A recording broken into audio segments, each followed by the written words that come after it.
Hi, folks. I'm Jamie Hiles. I'm Lydia Judy. I'm Derek Lemaster.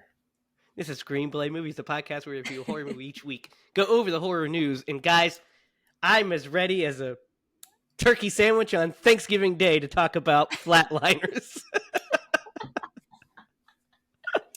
How about you guys? How are you doing? Man.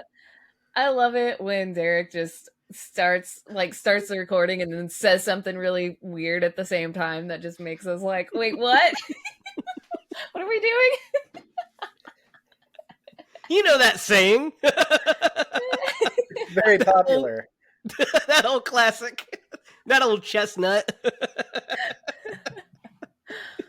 Oh, man. Guys, we are back. Oh, no. We are live in color and ready to not flatline, but what's the opposite of flatlining? Beep, beep, beep, beep. That. We're doing that. Spiking. Squiggly line? Squiggly lining. We are ready to go. We have a lot to talk about with Flatliners. But, guys, we have a small amount, but some kind of fucking wild horror news. So let's get into it. We'll start with this one here. So, the trailer for the new Aliens came out, guys. Ooh. Alien Romulus. And we've got a little bit of more plot details here. The trailer, first of all, looks fantastic. It's, of course, directed by Fede Alvarez from Don't Breathe and the Evil Dead remake. And he tells Games Radar that the movie takes place 20 years after the first movie. So basically, it takes place decades before Aliens, but 20 years after the original Alien, because we know Ripley goes into a cyber sleep for many years, and so basically the way it breaks down is Alien is in 2122, Romulus is 2142. Aliens is 100 years later at 2179, or close to 2179. And the plot we have is, while scavenging the deep ends of a derelict space station, a group of young space colonizers come face to face with the most terrifying life form in the universe. So guys, this trailer looks great. I don't know if you guys have watched it yet, but it looks great. It looks tense. It looks claustrophobic. It's like Alien style. It's Ridley Scott style. Are you guys excited for a new Alien? Oh, yeah. Yeah, I'll watch it. I saw that it was out. I haven't had an opportunity to watch the trailer, but yeah, I'm on board. Yeah, I mean, these movies, they only... Scene?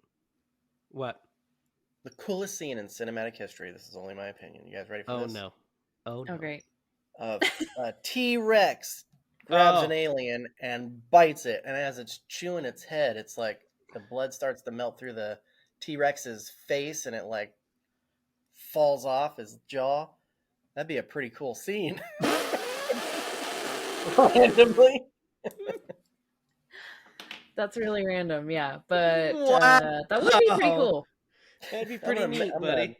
Learn how to do that in special effects. And make it happen. What would you name that movie, Derek? What would I call it? I would call it Jurassic Park 97. Alien vs. T-Rex. Alien versus dinosaurs. Alien versus dinosaurs. There we go. A slight frown. It's like yeah. AVD. I'd call it AVD, Lydia. All right, AVD. I like that actually. That's good. That's good. It kind of sounds like a STD a little bit, but it's fine. Man, I got tested for AVD. Rough. So guys, this next bit of horror news is, I'm sure you've seen it, but let's talk about it anyway. We have Beetlejuice. The trailer for Beetlejuice has hit, and we have our first look at Michael Keaton as old Jucifer himself. There he is. He looks fantastic, guys. Yeah. He looks what do you think? creepier than he did before somehow. The lighting. It looks great. I watched the trailer of this. Yeah. What'd you guys think I of the haven't. trailer? I haven't watched it yet. Oh, you haven't watched it yet, Lydia? Oh, No. you gotta check it out. It's just a teaser. We see scenes of them doing their, like it's playing the, Daylight Come song. Mm-hmm.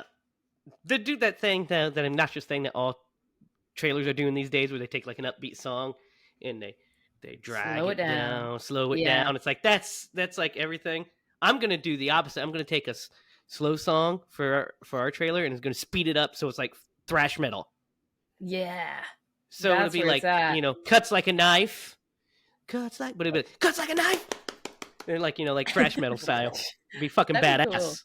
You better hope there's video to that and not audio, because it's gonna be awesome. Anywho, yeah, I'm gonna love it. You guys are gonna love. That's gonna be the teaser trailer for Sacred Admirer. Is just a thrash version of Cuts Like a Knife. But yeah, I think that's why I didn't end up actually watching the trailer, because I saw people posting it on Facebook and I was like, I'm so used to seeing fake ones. Yeah, this was the real one. Scrolling. If I share it, it's real. That's the rule of thumb. If I share it, it's real, because I vet it. But it looks good. We see, just shots of that. We see shots of the funeral, that the ladies are at the funeral, all the Dietz women. And then we see, Jenna Ortega's character discovers the model town. And we see Beetlejuice's flashing light. And then when Lydia finally she goes up and sees him, and he's grown, and he says, something like, "I'm back, babe," or something like that. It's fucking great. Nice. I probably could have predicted all of that. Yeah. Every single I'm one. pretty sure I know who dies. Yeah. Oh yeah. We 100% know who dies, and we know whose funeral they're at. Mm-hmm. It's Jeffrey Jones's character. Yeah. Due to the whole his career died a long time ago. The whole pedophilia. So yeah. But it looks great. The movie looks great. I watched an interview with Michael Keaton where he talks about how it's all practical. They're doing everything stop motion, and as much in camera as possible. And the script was a lot of fun, and they've been working on this movie for a long time. Like they've been getting he and Tim Burton have been getting together for decades trying to crack this thing, and it just was always, there's several scripts were written, and he was like, "No, that's not right. Nope, that's not right." But they never announced it, never talked about it, so it wouldn't be a thing. You know what I mean? And then just when it was ready, they're like, "Yeah, we got to do this. Is the one. Let's do it." I will be a little sad if there's not even like a slight reference, like him wearing a Hawaiian shirt or some sort of reference to Hawaiian He's got to. theme. He's got to, because it's just myth at this point. Yes, Beetlejuice goes Hawaiian. Yep. Yeah. Michael Keaton is fantastic. Love him and everything he does, and I can't wait to see him. His loyalty also is very strong, and I 100% appreciate that. All right, this is some big news right here, guys.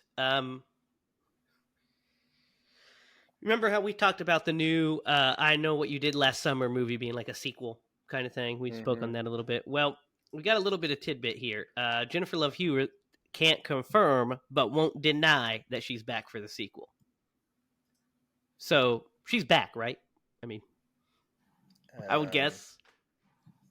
Right. I mean, otherwise, why would she not just deny it? Yeah. I mean, unless, of course, it's like, well, we want it that way. We keep people interested in it, whatever. But no, she's 100% going to be in it. Now, she's got to what capacity? I don't know.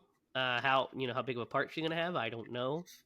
Is Freddie Prinze Jr. going to be in it? I mean, I don't know why he wouldn't be. Right? Yeah. I mean, if I were going to make a movie, I would just center around like their teenage kids. Yeah. And they do something.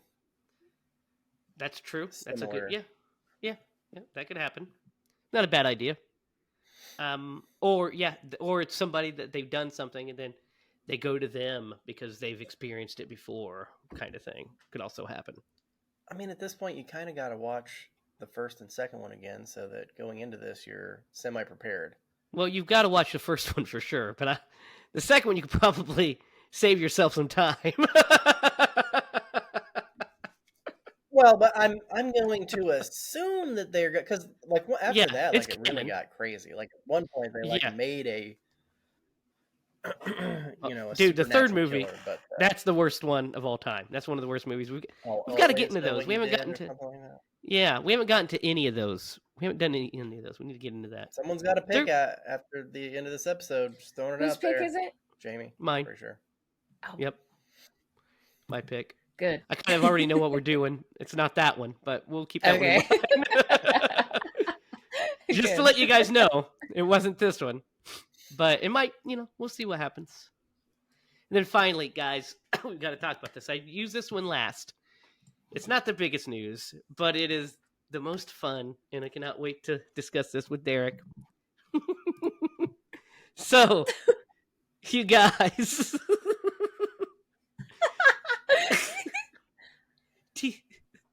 The guys doesn't even know what it is, and she's in anticipation. Jamie's laughing is killing me. The guys behind the Winnie the Pooh movie. Oh, right? No. Okay. The guys behind that, they announced that they have a Twisted Child universe building. These include Bambi the Reckoning, Peter Pan's Neverland Nightmare, Pinocchio Unstrung, and we'll introduce new characters such as Sleeping Beauty, the Mad Hatter, and Rabbit from Winnie the Pooh Blood and Honey. And all of these characters will come together in Poohniverse Monsters Assemble in 2025.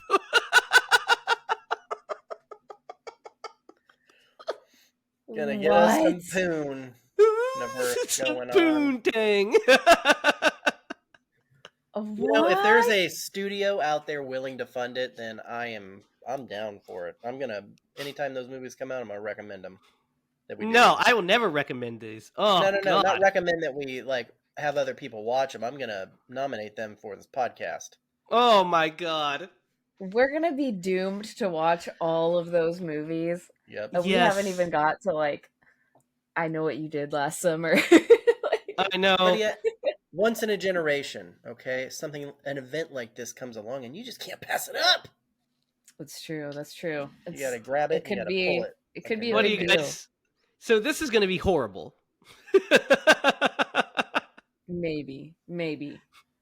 It's called Poohniverse Monsters Assemble. I heard this. Assemble. And guys, the logo is the Avengers logo.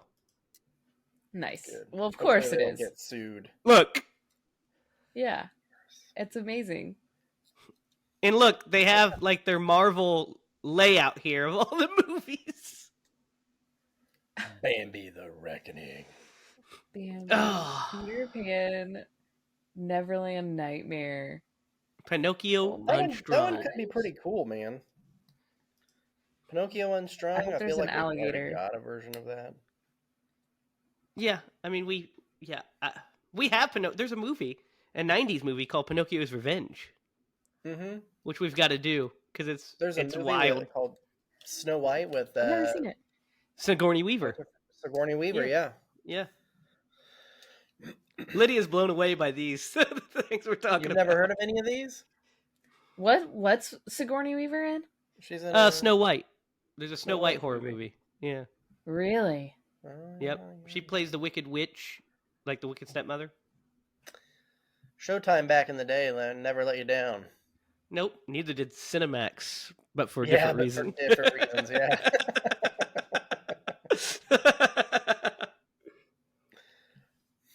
Lydia's like, oh my God. You got but let me tell you this. I was actually thinking about you know what we need to do at some point is there's a couple of good bunch of Jamie Lee Curtis movies that we haven't done yet, but one that I'm thinking about is Mother's Boys from the 90s. Remember that one, Derek? That's an interesting thriller. Hand That Rocks the Cradle is an interesting thriller from the 90s. And so is what's the one I just was The Good Son. It's another good one The from the Good 90s. Son is pretty terrifying, actually. Yeah. All right. And guys, that was the end of the horror news. We wrapped up with so you guys Derek's going to pick the Pooniverse. Is that what we're stuck doing? Yeah, when they come out. We already did one.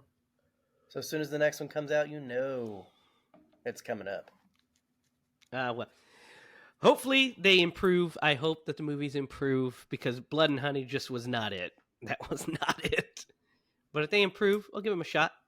I still think it's lazy cash grabby, but that's just me. Let's. All right, guys. Let's talk about tonight's motion picture event. We are doing 1990s Joel Schumacher directed flick Flatliners. So I forgot Joel Schumacher directed this until the movie started, and I was like, oh my god, I forgot about that. And it shows when you watch it. It's definitely a Joel Schumacher movie. We'll talk about all that. But Lydia, is this your first time seeing this? Yeah, it is actually. Cool. Had you ever heard of it? I've heard of it. Yeah, I remember specifically when the remake came out. Me and Jake going to Family Video, and they had like a whole section of like the old one and the new one, and I was like, well, I can't, we'll keep looking. So I passed on both of them, thinking like I need to watch the old one, but I know Jake likes to watch the new ones to things, and so yeah. It's one of those. Derek, so we just didn't watch either of them. So we just skipped them all. Yeah. Derek, is this you've watched this before, right? This is your pick. I have watched this before. Now it has been. This came out in 1990. I mean, at that time I was 7. I probably saw this movie in like 94-ish, like around that time. It's been a long time. Like I'm getting up there in age, and easily it's been 25, easy, probably 30 years since I've seen this movie. So did you remember much of it, or was it almost first watch style? I did, because there's a lot of like memorable things in this movie. Yeah. So I remembered quite a bit.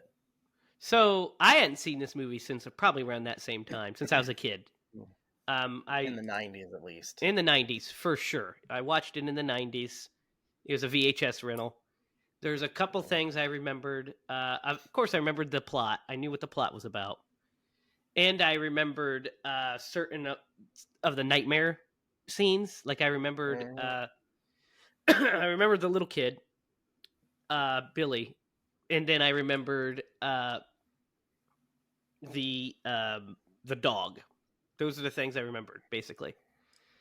But I didn't remember the way this whole thing, all played out. So it was kind of almost a first watch feeling, because I just remembered the broad strokes and didn't remember all of the details. But like I said, I forgot that this was a Joel Schumacher movie until I put it in. And this is also the cinematography is done by Jan de Bont, who directed the little film you guys might have seen called Speed, which was his debut as a director. But Jan de Bont did a bunch of movies back in the 80s, early 90s as a cinematographer. That's where he got his start. He actually lensed Hudson Hawk as well. But this movie is beautiful to look at. Like, I think we talked about last week when we did The Fourth Kind, and we said that it was kind of ugly, right? When we did The Fourth Kind, we were like, it's kind of ugly. And a couple weeks ago when we did The Fourth Kind. Yeah. Like, not our exact words, but like basically, yeah. Yeah, well, like, the color grading. Yeah. Yeah, and there's a parallel. Like, there's in that movie, they go to like recorded videotape, right? In this movie, they do it also, but I mean, and this predates that movie by a lot. Yeah, they did it in such a like wonderful way, where they're like zooming in, where as they're taking the person under for the first time, and then when it comes into the black and white, it's the the other doctors or the pre-med students at this point, because I don't think they're actual doctors.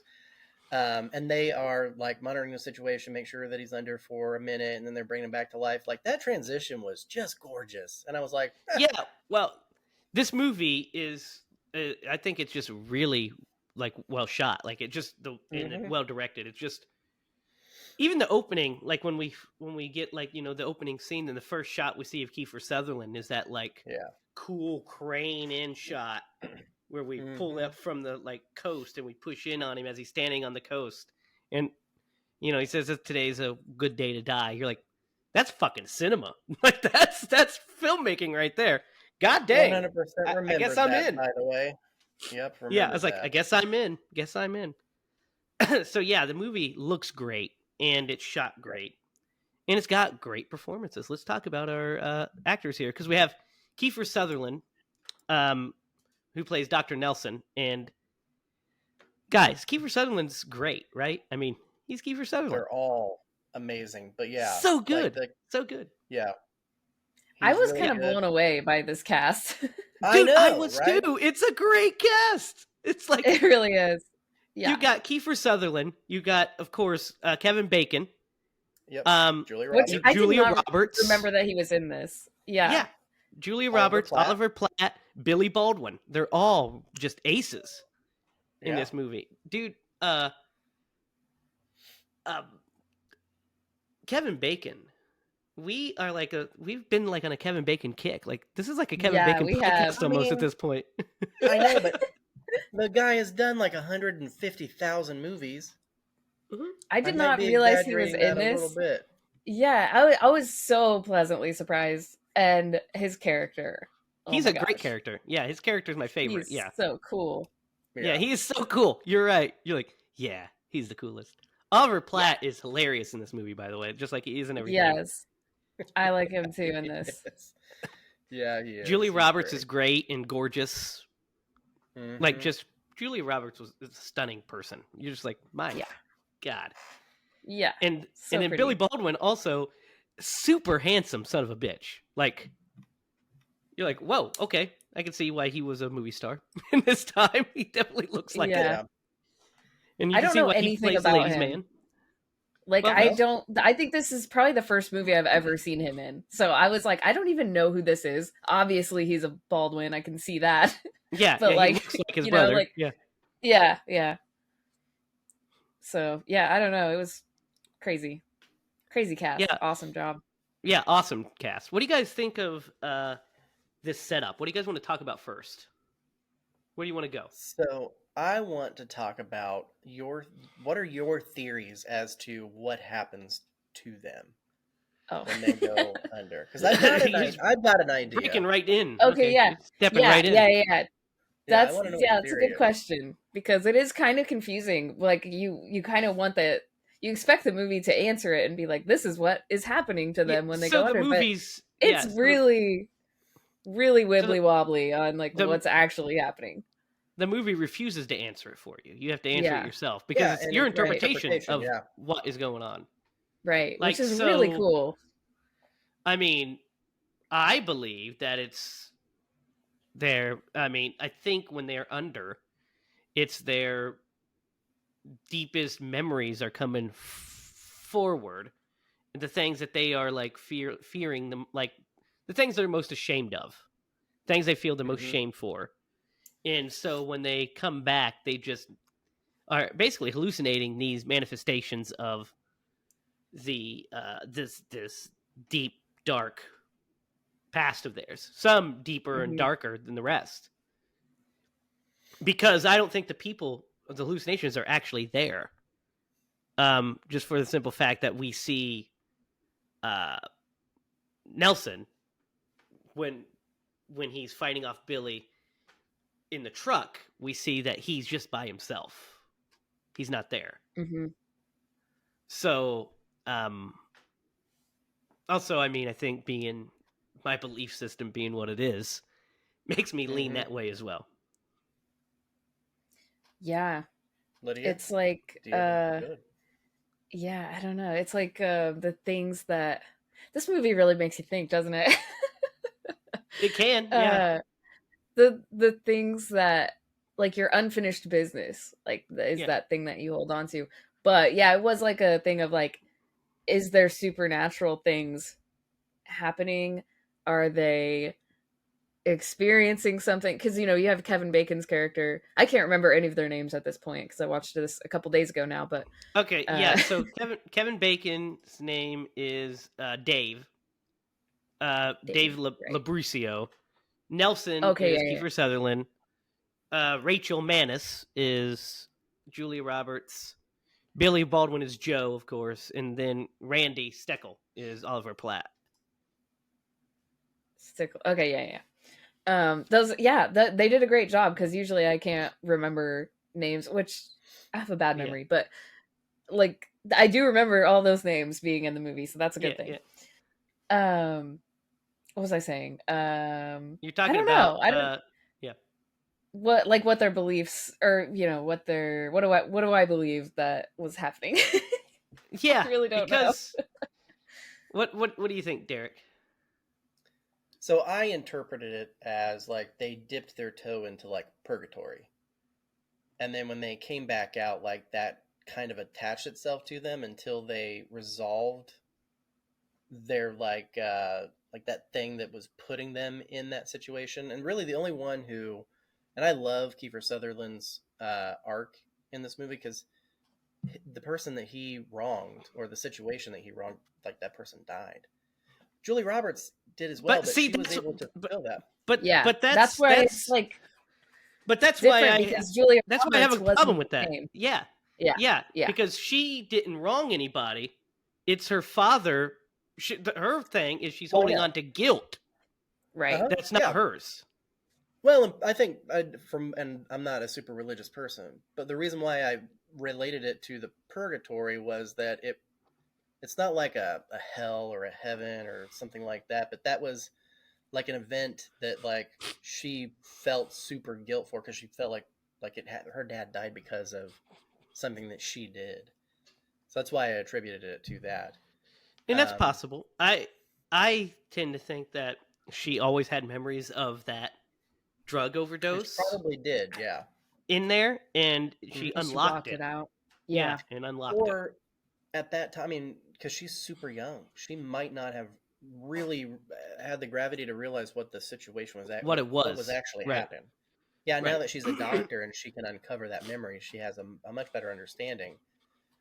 And like her resolution is really just, and I love like the phone call that she has, because like Nelson is calling her to like let him know like, hey, I'm going back under, Yeah. and he's like, you were right, and she was like, no, I was wrong, and she didn't get a chance to like really tell him about Yeah. Yeah. it.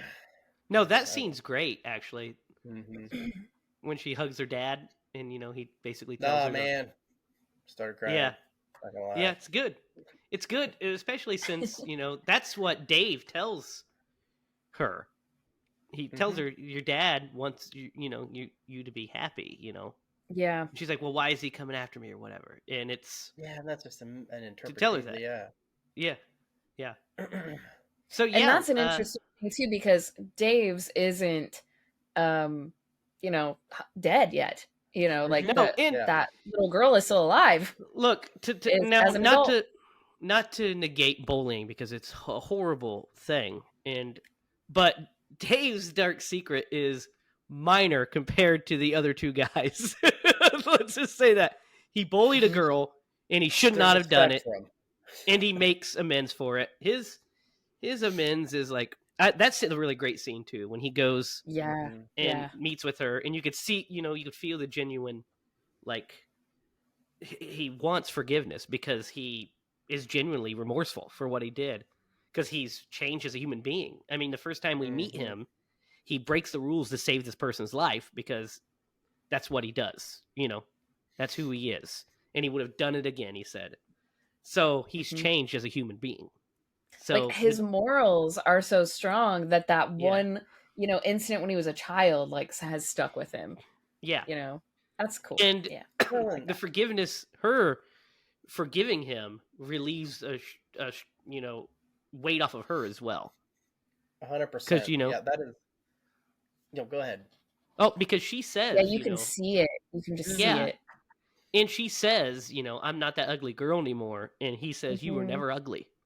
Yeah. So she's internalized that for so long. And then him saying, you were not ugly.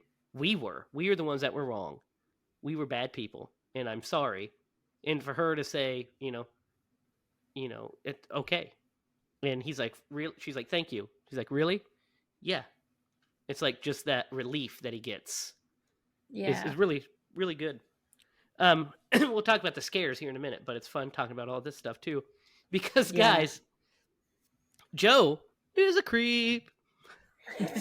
Yeah, for real. He's like next level, man. Oh my god, he has an entire he's library. Going down the road. Yeah, he's going down the road of like getting into some more advanced stuff. If left unchecked. Yeah, I mean it's not like so. This would have been bad, but not as bad if he just was having one night stands with girls and just never calling them. Because then you're just like, oh well, he's a jerk, and he's hurting these girls' feelings. But he's videotaping their sexcapades without their knowledge, and then keeping a library of it in his closet while he's engaged to another woman that goes to another college. What'd you think of this? What? And it didn't work out for me either, so I'm kidding. I never would have done that. That's just terrible.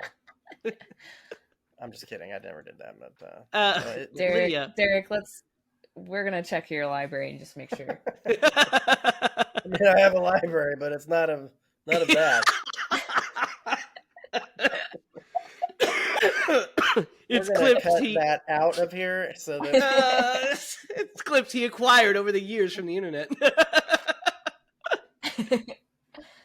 Lydia, what was your reaction to? Yeah, what was your reaction to that? Well, first of all, I mean, like when they're showing it initially, like the first time you realize what he's doing with the camera, it really creeped me out that he like looked into the camera and smiled. I was like, ugh, like that is not okay. Don't like that. And I thought she was aware of it at that point. Yeah. So I was just like, don't do that. Ew. And then he gets the voicemail. Yes. And bring your camera. Yeah. Mm-hmm. But yeah, at the like towards the end, my favorite part of the whole thing is like his girlfriend's reaction to it. Yeah. Or his fiance's reaction to it. Yeah, talk about that. I don't know. Do you want to talk about it? Yeah, okay. Go ahead and talk about it. So he is like being haunted by all the women in the tapes, which is like really like they're very like in his face, like hitting on him, like flirting, trying to pick up lines and all this. And he's like, freaking out, and he's trying to go up to his little loft or whatever, and he's like, his fiance is sitting there with the tapes playing, and she is not happy about it. But like her reaction to it is that like this thing like could have been worked out if you, but you're like not a good person. It's like you are not an honest person or trustworthy at all, and that makes me not like you at all. And she's just like so like kind of at peace with the fact that like, yeah, I dodged a bullet like by not marrying you, basically. Yeah, I'm I mean, glad that she found that. Yeah, she says, something along the lines of, we could have worked out if you slept with other women, we could have worked that out. Or if you would have, even if we had these tapes with their consent, we could have worked that out. But you betrayed these people's trust. So how could I ever trust you? Mm-hmm. I mean, besides also you've been sleeping with fucking multiple women and videotaping them, so I shouldn't trust you anyway. No kidding, man. Yeah. But Yeah, it's like that. It's like that, I'm not mad, I'm just disappointed. And also goodbye forever. Disgusted. Disgusted. Yeah.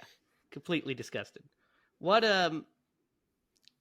so Nelson's little background is one that I definitely remembered when I watched it. Did you figure it out before it happened, Lydia? Before the reveal happened? Yeah. I kind of was like, oh, that would make sense for this to probably be the reason that this is so crazy for him. Yeah. Like I was like, why would this be happening? But other than like he really hurt that kid, probably murdered him. somehow. He didn't murder You him. know, It was an murder, accidental would death. be a strong Yeah. word. Yeah, it was an Right. accidental death. Yeah. You guys know who the boy was? Hmm. I just saw this today, so Who was I'm it? trying to remember. he was in Who was Harry it? and the Hendersons, man. Oh, He was the little boy, the brother. Really? Oh my god. Yeah, I love Wow. that movie. Oh man, I love that movie too. That's crazy. I haven't seen that Yeah. movie since the 90s, so. I watched it not too terribly long ago. Like within the last 5 years, I've seen it. Yeah, I probably have too in the past 5 years. But yeah, that's weird. I didn't pick up on his face. Clark and I are going to watch that this weekend. It's going to happen. Nice. Nice. That's such a good one. Um, Can we cover Yeah, that what on here? no, we cannot. But he, yeah, so he accidentally caused this boy's death and is being haunted Mhm. by him and assaulted by him. Or is he? Or is he doing it himself? Yeah. Because, it's always, well, we don't know. But that's a good segue to talk about the scares themselves, these actual scenes. Because they're pretty intense, right? Yeah.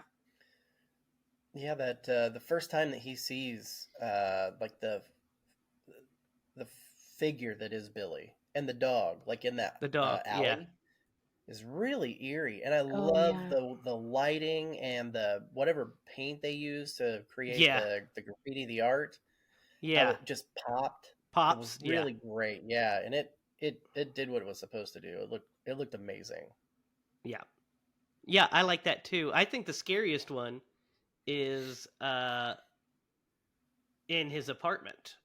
Mm-hmm. When he locks all the doors and then Because he locks all the like falls doors asleep. and yeah, and he just freaking pops because has the screwdriver and he's just kind of Mhm. tapping it, and then he just pops out of nowhere and hits him in the face with the screwdriver. Yeah, it's a pretty good So one. he definitely thinks it's paranormal up until that point, huh? He thinks it's paranormal the whole time. I think that's why he says he has to go under to Mhm. get resolve from Billy. So he 100% thinks that it's paranormal, that it's the afterlife, and that Billy's haunting him. Hmm. Because, Dave Well, just sees the little girl cursing at him. And he Yeah. has that vivid, like, flashback kind of, almost. But it's like, in modern times. But it's not like the extent of Nelson's. And so after he makes his, he makes good on his, and Joe makes his amends by getting caught, essentially, Mhm. and realizing what a creep he's been. He thinks that, that's when he said, well, we have to go save, I need help him find Billy because, and he's like, well, he thinks that's going to absolve us of our karmic sins. But he can't because Billy's dead. And that's when he realizes the only way I can stop these hallucinations is to go and make amends with Billy. So he literally goes in Well, and with like the his intent of amends not coming was out. Yeah. yeah, he definitely goes in thinking he's gonna die.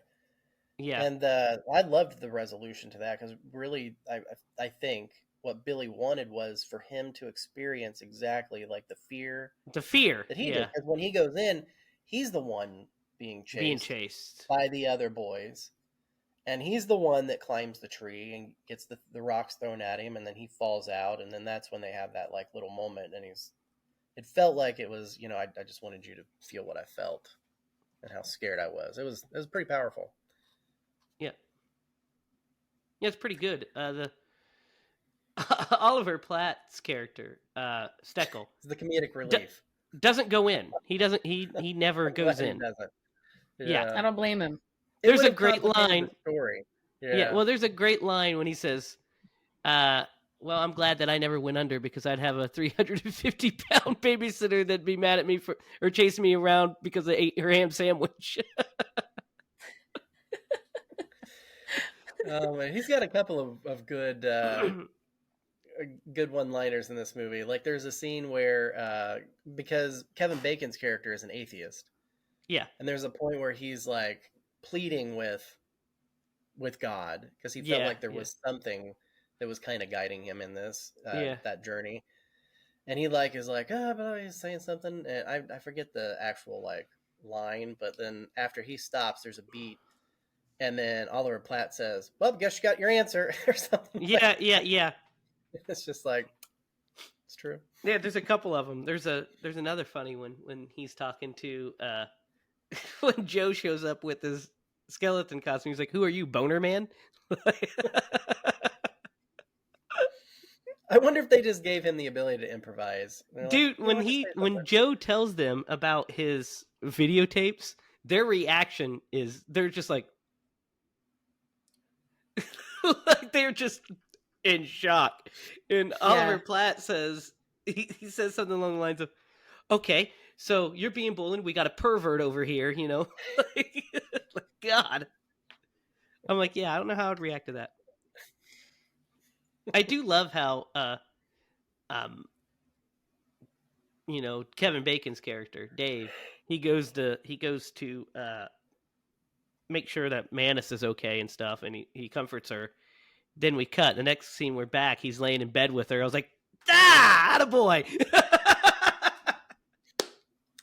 She needed closeness, man. That's all she needed. It just cracked me up. I was like, that's like a Tom Atkins scene if I've ever seen one. That's a Tom Atkins scene. Now we know who he plays in this. Yep. Yeah, and man, like the way all of them treat her too throughout the movie, like not wanting to let her go under, and like not what you know, they're constantly like treating her so different. She's just like, yeah, she's over it. You know, yeah. like, can you please stop? Yeah, it's hard to. But he's so like genuinely nice to her, and yeah, I totally get it. He's a sweetheart.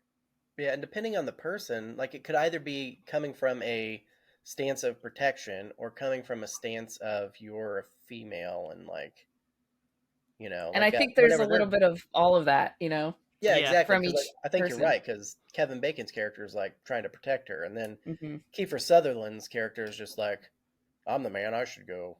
Well, he also thinks that it's his experiment, so he is. That is also true. He has a hubris. Yep.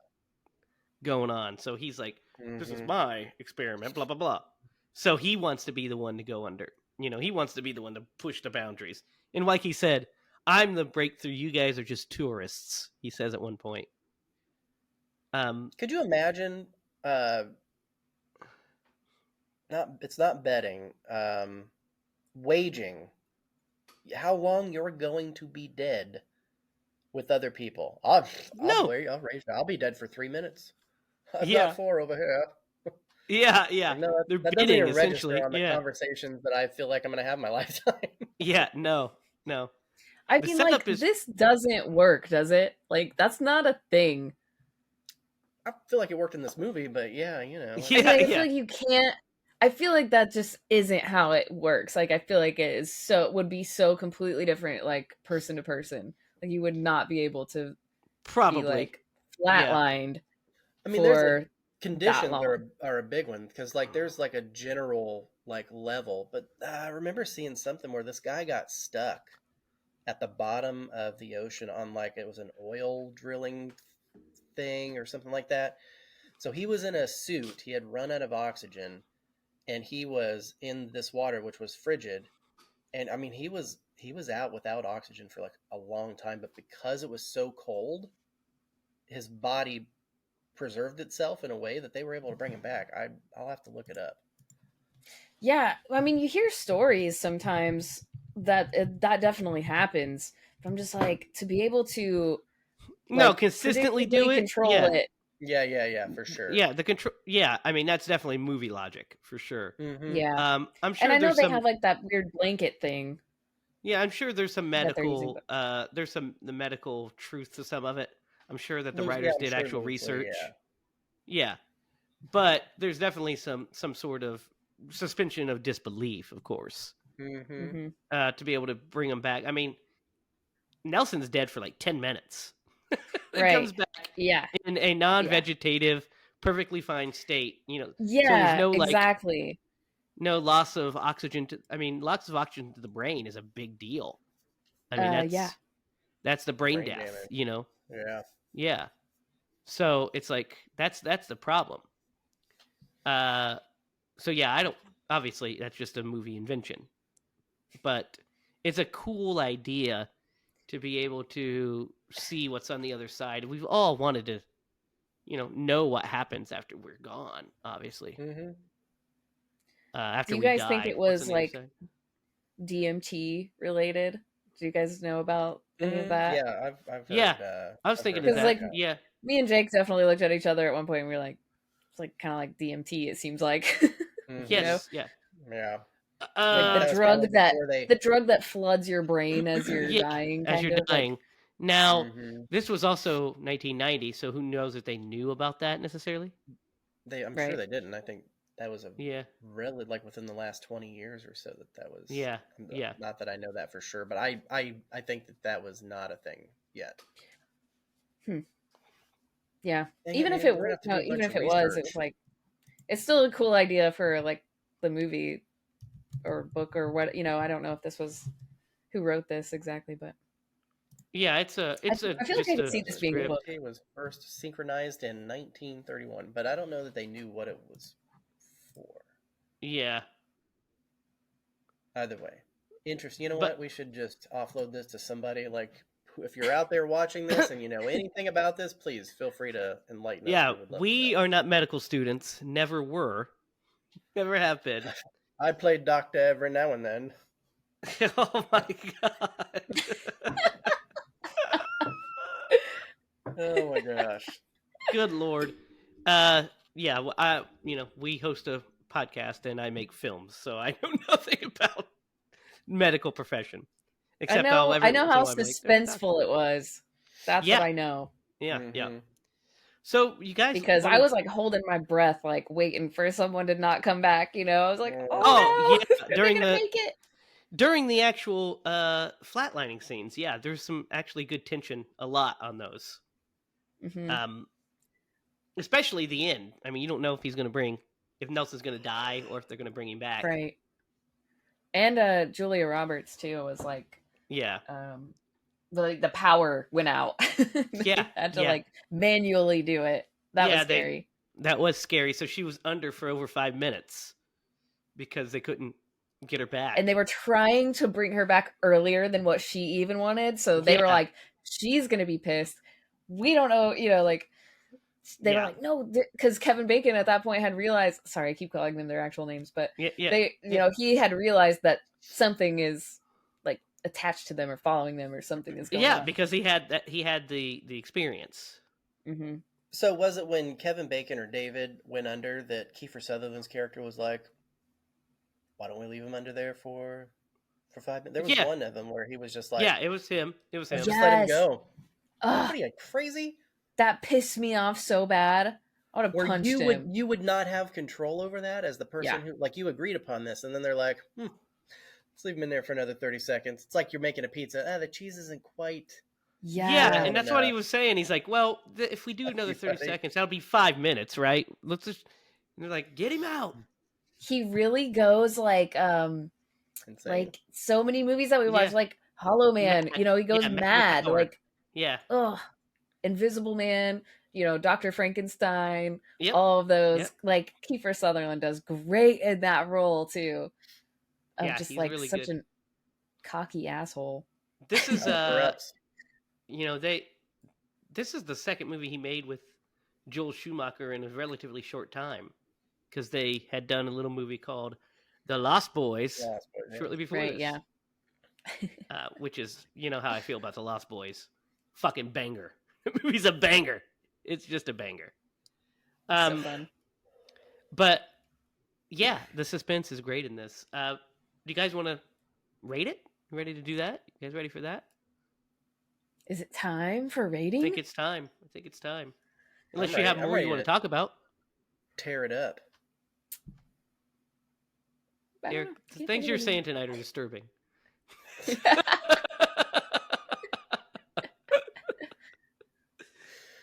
Once we went turkey sandwich, it was all downhill. Yeah, it was. Just was downhill. All right, Lydia, do you want to go first? Derek, oh do you man, want to go I had first? my rating. I'll go first. Yeah, go first, Derek. So the first thing I want to do is I want to critique IMDb. I don't know who rates and it's everyday people who rates these movies. This movie has a 6.5 on IMDb. Interesting. I know, and I don't agree with that. But so let's start off with. I mean, really, I think this movie's pretty good. I love the cast. I think it was whoever did the casting for this movie should have won an award because they got some great actors at the early stages of their career to be in this movie.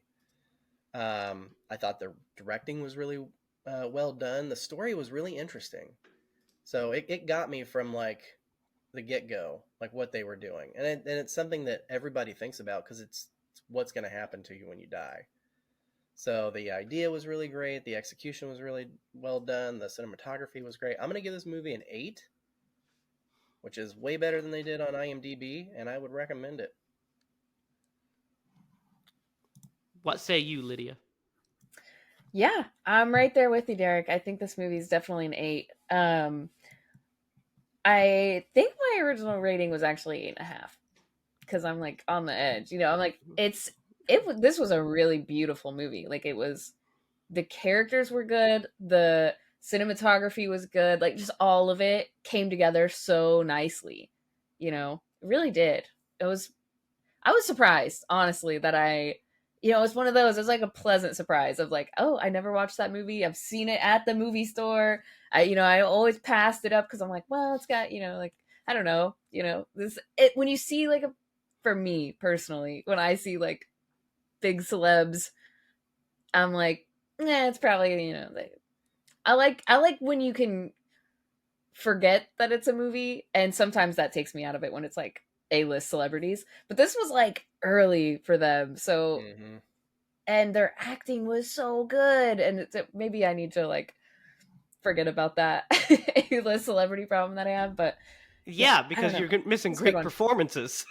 yeah, exactly. And that's totally a flaw that I have of I'm just such a hipster, I guess. So one thing I want to add to that really quick, because you brought that up, the budget for this movie, because it was 1990, and a lot of these guys their careers had not taken off. $26 million. I guarantee there's movies out there where Julia Roberts was in the $15-20 million range for one movie. Well, so that was a phenomenon that happened later in the 90s. I mean, that's what I'm saying. Yeah, if they would have assembled this cast in 98, this budget would have. Yeah. Well, you have to remember, Sean Connery broke the mold at when he returned as James Bond for Diamonds Are Forever, and made a cool $1 million. That was the most an actor had ever been paid for a movie. $1 million in 1971. Dang. Which, by the way, he donated all to charity. Wow. To the Scottish charity, yeah. What a man. What a man. Sean. What a mighty good man. I was going to say. It's a man's world. Jesus. We had 3 in a row, man. We had to finish it. We did.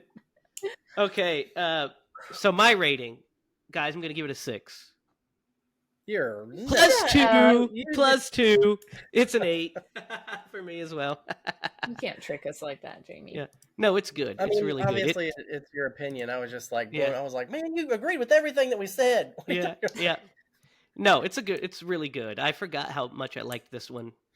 Actually, after it was over, because I rented it, I was like, I might buy this one because it's really good. I think it's just really pretty too. The cinematography is great in it, and the direction's great in it. I'm like, I actually had a lot of fun watching this movie, and it just was pleasant to watch and suspenseful and stuff. I don't think it's necessarily scary.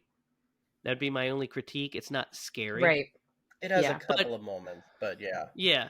But it is definitely suspenseful and a thriller. And, I liked it a lot. Yeah. And the performances are great. It's just the cast, not only are the performances great, but they look incredible. Which is a Joel Schumacher thing. Everybody looks like $1 million. And you know what? Joel Schumacher, it was fantastic. He gets shit because he did direct the ungodly Batman and Robin, which is fucking horrible. It is fucking horrible. But it looked good. It did look good. And like number 23 sucks too, not the best. But man, Joel Schumacher has some bangers. He is Falling Down. He has this one, Lost Boys, Phone Booth. Like he's got some bangers. So I like R.I.P. Phone Booth. Joel. You're a great filmmaker. All right, guys, it's time to Akanize this biatch. We love you, Kevin Bacon, but you gotta go because Tom Atkins would 100% be sleeping with Julia Roberts in this movie. Yep. Yep. True. No question. Love you, Kev. Tom's got to take your place. I think he would make a good Kiefer Sutherland, though. Oh, I think he'd be good in all the roles. I mean, he'd be a good Joe too, but they would, instead of him filming them secretly, they'd be begging him to film them.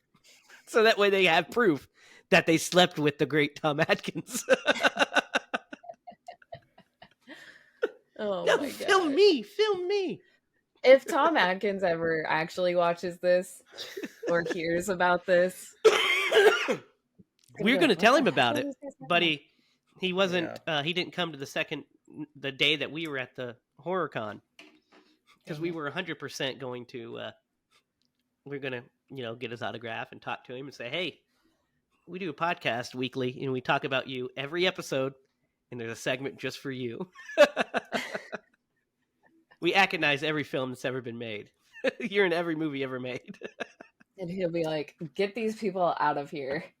Well, you should have told that to my agent. He'd watch it and say, am I attractive? I guess I am. I guess I am. So that was Lydia's famous. Yep. Is he attractive? I guess he is. I mean, at least you realized somebody was attractive and not that a movie was in black and white. But you That's got true. that going for you, Lydia. That is true. That is true. That is a mistake that only one can make. Only Mr. Mr. Turkey Sandwich. Yeah, only two people I know could make that mistake. Derek or my dog, who's colorblind. So... Rude. I don't know why I keep showing up to these things, to be honest with you. All right, so it's my turn to pick. I've been thinking about this for a while today. There's so many across my mind, and I was kind of still on the fence because I kind of wanted to do another like 90s horror movie. And I was like, but this one was kind of more, on a little bit on the serious side. We did The Fourth Kind. I felt like it was time for us to kind of have a little more fun, right? So it was time for some fun. We haven't had fun in a little bit. So next week, we're going to watch Adam Green's Hatchet 2. Oh, nice. Yeah. Yeah. That's a good one, right, Derek? Yep. I agree. Woo, Hatchet 2. I've been wanting to watch this one, so I'm excited. This was going to be a first watch for you, right? Mhm. And we watched Hatchet 1 already on the podcast. I think we both gave it 9s, I think. High marks. You probably gave it the same, Derek. Because you weren't on that episode. Oh, you're right. That was like right after the fire. Yeah. Oh, man. Gosh, that was in 2021. Yeah, it's been a Crazy. while since we did a Yeah, Hatchet movie. I remember. Wow. So yeah, Hatchet 2. It's like- let me see. It's like we've grown up on this podcast. It has. We're gonna reference, that was probably around season 4. Yeah, okay. So this movie is available on Tubi for free and the Roku channel, but I would recommend getting the unrated cut because that's the version we're going to watch. The unrated version. It's the only version to watch. The R-rated cut cuts out all the good stuff. There's barely any gore in it. And this movie is sloppy gory. So you need the unrated cut of it. So next week We're going to do Hatchet 2. Derek, you got a story for us, my guy? I do actually, and it like fits right in line with the whole arc of this episode and the movie that we watched. Because I feel like it's rare that like when you're a kid and you're a jerk, I don't know how often people either take the time or get the opportunity to apologize to the person that they were a jerk for. And I Yes. did. I did. So Yes. I think I've mentioned that, and I might have even told this story before on the podcast. But let's tell it again. Yeah, so when I was in high school, as one does, there was a girl in one of the classes that I was in, and I may or may not have put a tack on her chair. Right, and that's just a terrible thing for somebody to do. And I remember her like giving me a look and like picking it out of the button and throwing it at me.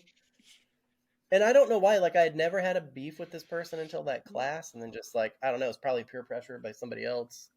The reason why we picked on her. But years later, we were both out of high school, and she was working at Burger King, and I just happened to go in there.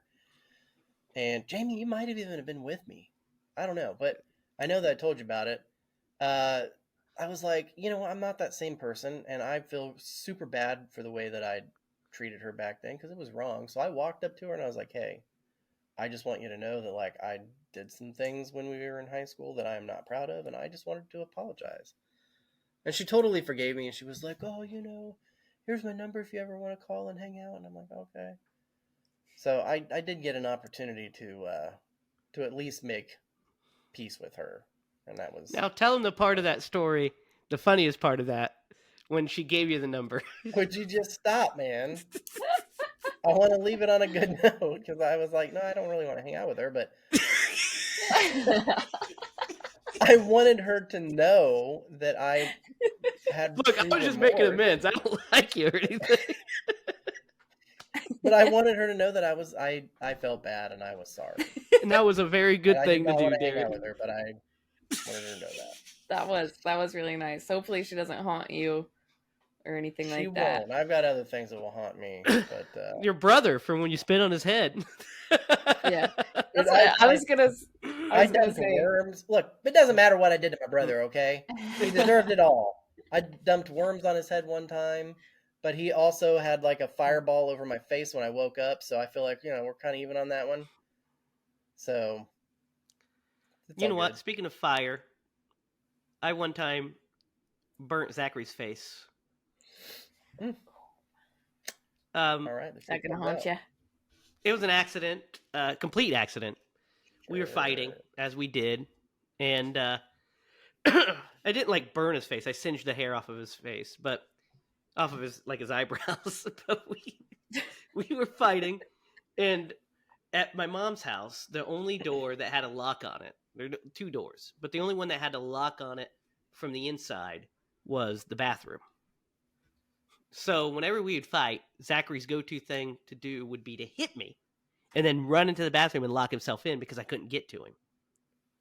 So he did it again, hit me, ran to the bathroom, locked himself in, continued to call me names, and I was telling him I was going to kill him because I was pissed off. I was like, fuck yeah. I'm hitting the door trying to get in. I grab a butter knife trying to get it open. It's not going to work. So I, just for no reason, had this fucking brilliant idea in my little kid brain that I'd smoke him out of the room. Or at least scare him to come out. So you mean set the house on fire and wait for him to come out? No, so here's what my idea was. Here's what I did. I grabbed the lighter and some hairspray, right? That old trick. And I sprayed it under the door frame, trying to just shoot the fire there and scare him. So he's like, ah. Well, what I didn't know is at the same time that I was doing that, Zachary had his head underneath the door looking, trying to see my feet. So I sprayed it and I hear, oh! And I was like, scared him. He comes out, he's like, oh, you caught my face on fire. He's like rubbing his eyebrows. I'm like, I'm sorry about that, buddy. We But what's funny is we would get into these fights, and then when Mom would come home, we'd pretend like we weren't fighting. Mm-hmm. Because then you'll be in trouble. Yeah, both of us would be.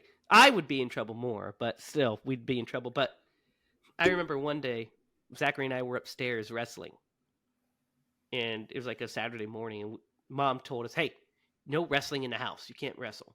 Stop doing it in the house." We were little. Mom went downstairs, and we started wrestling. We were wrestling pretty good, like because we were doing good. We were like on the bed and stuff, and throwing each other on beanbags. So you know what I mean, like weren't making noise. Well, then we started getting more rough. But stop. We hear Mom coming up the stairs. We sit down and we turn on the TV, and wrestling is on the TV while we're doing this. And Mom's like, "I told you no wrestling." We're like, "We're not. We're watching wrestling, Mom. You probably just heard the wrestling on the TV." And she's like, "Oh, okay. Well, better not be wrestling." And went downstairs. So either one of two things happened. My mom knew we were wrestling and just like, "Oh, that's a cute excuse. We'll let it go." Or she was the most gullible person on the earth. Yeah, that Did you tracks. guys have a killer surround sound? No, we had Yeah. it was like a fucking 12-inch black and white TV with a turn knob. So yeah, I no, think she probably knew what was going on. she did, but she just let us go. That's just funny. Oh, That's Mom. sweet. I had such a And passive childhood compared to you guys. we had some wild shit happen, didn't we, Derek? We did. We lived it up. That's okay. You know what? Real I think fast before we get off. There's yeah, a go scene in ahead. this movie that made me when he's jumping over when he's going through the old. He's like, "Oh, it's all coming back to me." When they go to the graveyard, he's talking about it flashed me back to being a kid because he's like flashing back to being a kid. It flashed me back to being a kid and like going out with your friends and just kind of summer nights, just doing what you want, you know. Mm-hmm. And I'm watching that. I was like, "Oh yeah," and then I look over and Sarah is holding Connor. And I was like, "Oh, I can't wait for Connor to experience that," you know. So I'm glad you said that because Quincy and I, more her than me, but we're super hover parents, and so like there's these kids down the street. They're like two houses over, and they like just run wild. They're like the wild things, and I'm like, man, you're too. Clark's now 6. I was like, you're too young. First off, you're not gonna get out of our sight. So like Yeah, he wanted to go play in their backyard with them because they like come down to our house and they're like going all over the place. And I'm just like, it's kind of like that. As a kid, my mom had a rule: if you could not hear her whistle, because she could like do that thing with her hands and whistle really loud. If you couldn't hear her whistle, you were in trouble. But as long as you could hear it and you could come home, you were good. And yeah, they remind me of my childhood. And then just think of Clark and how that's not going to be his. Yeah. Yeah. I would be the same way, Derek. I would not be letting any kids out of my sight. I get nervous well, when I see like kids in town, and when Jake tells me his stories of growing up just going all over, I'm like, there's no way. there's no an way I would age. let my kid do that. I think there's an age when that's more appropriate. For me, living where I live, and you, Derek, living where you live, it's a little different than where we Mhm. grew up in a super small town. Mm-hmm. Um, but it's also, that it's 2024 and not 1987. You know what I mean? That's part of it as well. That's true. But that will wrap up this week's edition of Screen Bloody Movies. You can follow us online at highproductions.com. Follow us each on Twitter. Follow Lydia at Lydia Spooky, Derek at DDoglyMaster, and me at Racket. You can find us on Facebook at HiLa Productions. And you can follow us on Instagram at Screen Bloody Movies. Stay tuned for movie news. We'll have some coming out next week when we have some news to give you. And we'll be looking forward to sharing some updates from the set, which will be in 3 weeks. So look forward to that. By the time this airs, I think it'll be a week from filming, right? We're 2 weeks ahead. So, but that's a little trick of the trade, in case you haven't noticed. We film a little bit ahead. But comment down below on your thoughts on this movie. What do you think it means? What is going on with these characters? And tell us something that you wish that you got to make amends for in your childhood or secret backstory. For Derek Lemaster and Lydia Judy, I'm Jamie Hiles. Remember, if you're going to scream bloody movies.